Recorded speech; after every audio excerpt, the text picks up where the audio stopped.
everything, every environment try to allow us to think like this and that all the time. Believe few people can training you, can warn you, can tell you to know the benefit of insight meditation. So today, all of you very lucky come to listen about it. This is really good news, really important news. If you realize the benefits of meditation practice, you never forget it. You never leave your mind wandering somewhere. You try to control the mind, living in the present moment all the time. That is the perfect benefit, noble benefits of life. So, about detail about how you move your body, how to move your mind and body, you can practice and keep the practice, keep the continuity of the practice. You will know by yourself, because this technique, we will know the truth by yourself. But I teach about the way of such a thing. Teach about the form or the technique of the developing the wisdom only. If you need to feed the mental food, you need to develop the insight meditation all the way.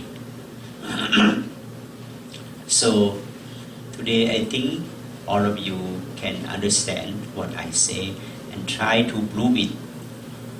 Because the Buddha, he never teach the people to accept his teaching without proving. You need to prove the truth by yourself. But he guides you, he gives you the technique, but you need to study and prove it by yourself. You need to experience such a truth by yourself. So meditation technique also are the thing to help you to know the ultimate truth. When you move your hand like this, sometimes such a movement become automatically.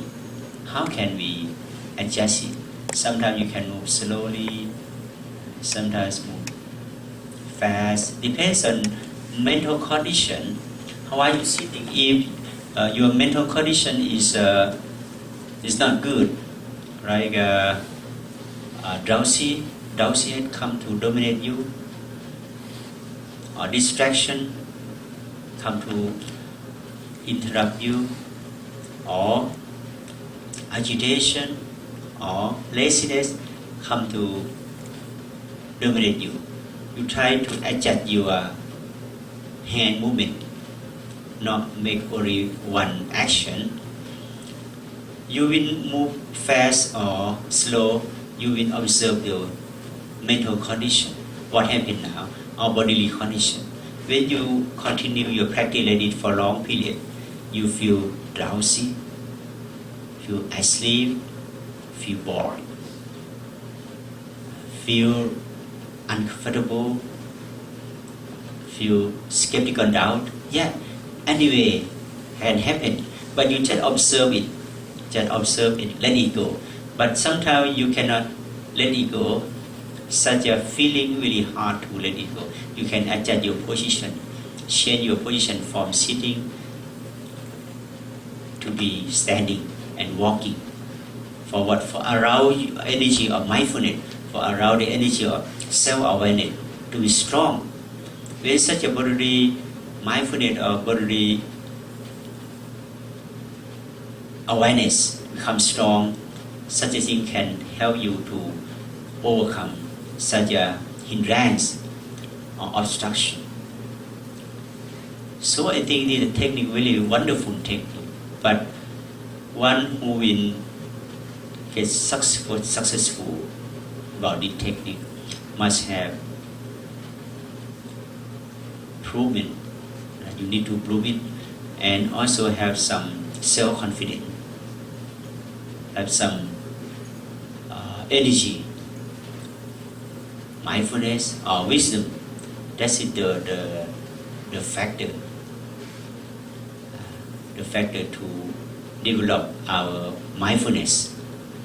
So how can we continue our hand movement or walking meditation for long periods, a long hour? Depends on your understanding. If you can get right understanding about this technique, you can continue your practice for long periods. Like you work in daily life, you work for whole day, but you don't feel tired because you enjoy with it. Enjoy with your practice. But enjoyment with the practice is really important. It's really important. So how you feel enjoy it? How do that? You need to think about this with a positive thinking, a positive mind. Don't think about this technique with negative mind or negative thinking. Such a thinking will decrease your mental power or mental energy. You don't have energy to practice. You feel bored, feel tired, feel tortured. No, you need to observe it. Every bodily action, mental action can be meditation object. You try to observe it. But for beginner, need to observe bodily action or bodily feeling. Second step, bodily feeling. For the first is bodily action, bodily movement, bodily observation for first step.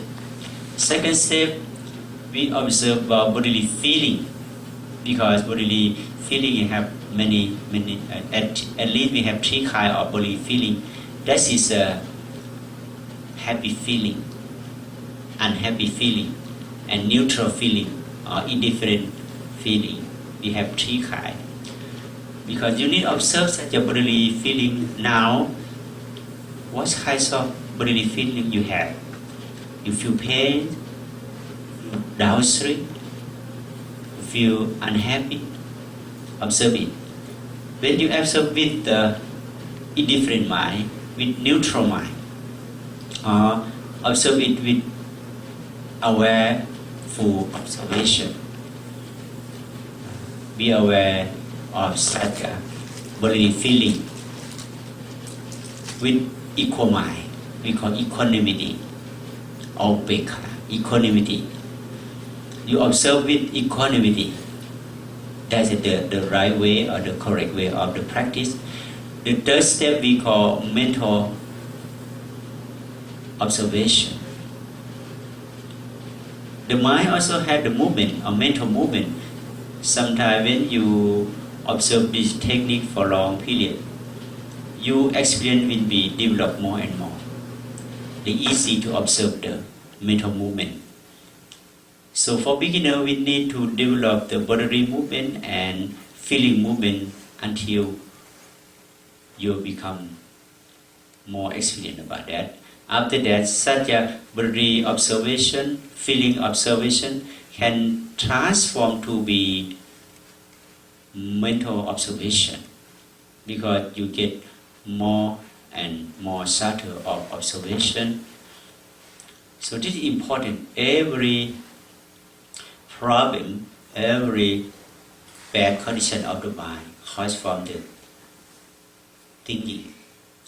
So why we need to observe the mind? Because the mind can create a lot of things. The mind is forerunner. The mind is master. So if you adjust your mind in the right way, you develop your mind the right way, such a mind also can create positive thinking, create the skillful thinking. Such a skillful thinking also can build your life. You build a better life, a better action. That's the benefits of observation, of mental observation.